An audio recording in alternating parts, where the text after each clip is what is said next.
అదే RTV app వార్తల్ని క్షణాల్లో చదివే అవకాశం ఉంటుంది. ఒక న్యూస్ పేపర్, ఒక టెలివిజన్ ఛానల్ మీ చేతుల్లో ఎప్పుడూ ఉంటాయి. 2 రోజుల క్రితం మహబూబ్ నగర్లో పాలమూరు న్యాయయాత్ర సందర్భంగా గౌరవ ముఖ్యమంత్రి గారు రావడం జరిగింది. ఆ సభను ఉద్దేశించి వారు మాట్లాడడం జరిగింది. దాని విషయంలో మాజీ కార్పొరేషన్ చైర్మన్ ఆయనకు తోచిన విధంగా ఆయన మాట్లాడిండు. మా సోదరులు చెప్పినట్టు గతంలో మేము చూసినాం ఆయన ఎంత బాధపడుతుండే, ఆయన ఏ రకంగా దొంగదారిన పోయి ఎలా ఆయన కార్పొరేషన్ చైర్మన్ తీసుకున్నాడు, దొరలాక పోయి తీసుకోలేదు.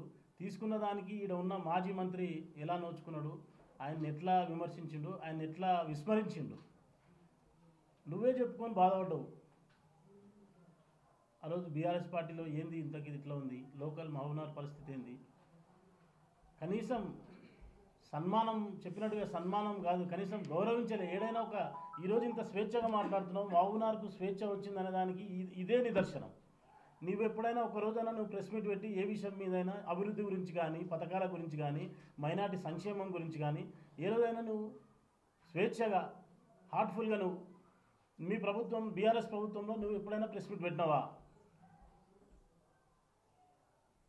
ఈరోజు ముఖ్యమంత్రి గారి గురించి మాట్లాడే ముందు కనీసం ఆయన అంటే ప్రధానిని ఒక ప్రధాని స్థాయిలో ప్రధానిని గౌరవించే విధంగా గౌరవించడం జరిగింది తప్ప, గౌరవించడం వల్ల ప్రోటోకాల్ వల్ల ఆయన వెళ్ళడం గౌరవించడం జరిగింది.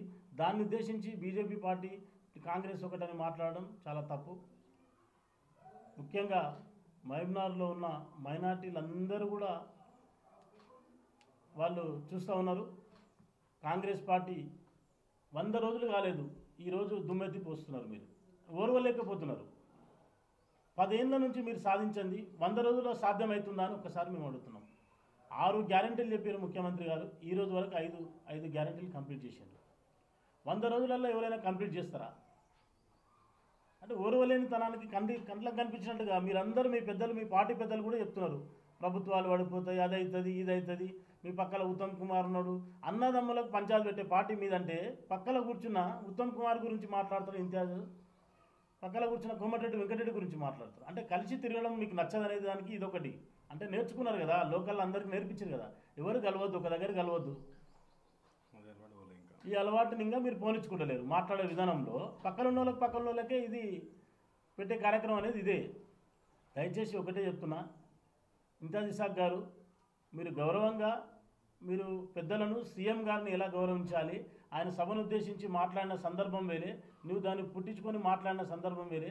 ఈరోజు చెప్పినట్టుగా మా యువకులు చాలు, కేవలం మహబూబ్నగర్లో ఉన్న యూత్ కాంగ్రెస్ కానీ, ఎన్ఎస్యూ విద్యార్థులు కానీ, మహబూబ్నగర్లో పట్టణంలో యువకులు చాలు నీ మీద ఈరోజు మాట్లాడడానికి. అనవసరంగా తప్పుడు మాటలు మాట్లాడి నీకున్న గౌరవాన్ని పోగొట్టుకున్నావు, అయిపోయింది. మళ్ళీ ఇంకోసారి సీఎం గారి గురించి మాట్లాడితే ఖబర్దార్ అని చెప్తున్నాం. సీఎం గారి గురించి మళ్ళీ ఇంకొకసారి కూడా మాట్లాడడానికి లేదు అని ఈ సభ.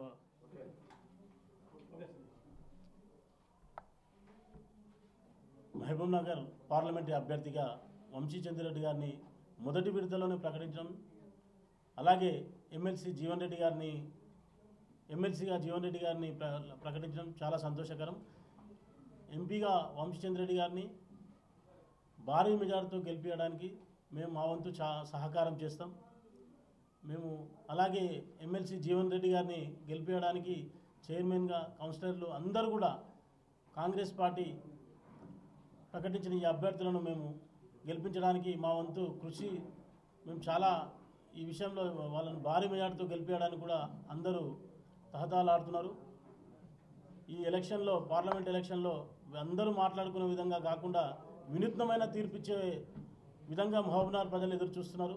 అలాగే లోకల్ బాడీ ఎలక్షన్స్ కూడా జీవన్ రెడ్డి గారిని భారీ మెజార్టీతో గెలిపించడానికి కూడా అందరూ కౌన్సిలర్లు కానీ, ఎంపీటీసీలు కానీ, జెడ్పీసీలు కానీ ముందుకు వస్తున్నారని చెప్పి కూడా నేను తెలియజేస్తున్నాను. మీడియా మరిన్ని వీడియోస్ కోసం ఛానల్ ని సబ్స్క్రైబ్ చేయండి, లేటెస్ట్ అప్డేట్స్ కోసం వాట్సాప్ ఛానల్ ని ఫాలో చేయండి అండ్ లింక్ డిస్క్రిప్షన్ లో ఉంది.